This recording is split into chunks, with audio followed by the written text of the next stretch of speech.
السلام علیکم ورحمت الله وبرکاته.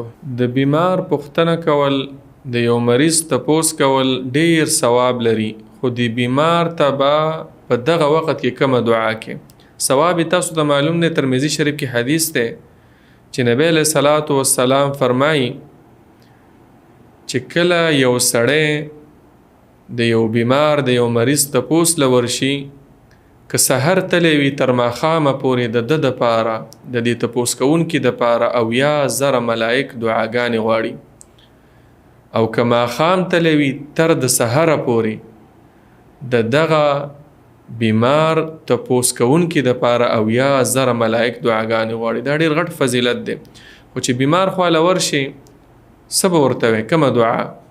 بخاري شریف کې دا دعا ده، اسانه دعا ده، 2-3 ټکي دي. لا بأس طهور ان شاء الله. لا بأس معنا دا ده څه پروا نشته دی، نشته معنا هر څه د الله د طرفه دی.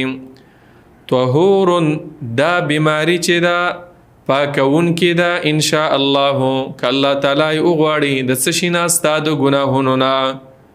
پروا مه کوه، ستا دا ګناهونه په دې بیمارۍ پاکي. دویمه دعا دا ده، أسأل الله العظيم رب العرش العظيم أن يشفيك. دا به وزلی وي، د دې معنا دا ده أسأل الله العظيم، غواړم د الله تعالی نه العظیم چې ډېر لوی ذات دی، د هغې نه دا سوال کومه. رب العرش العظیم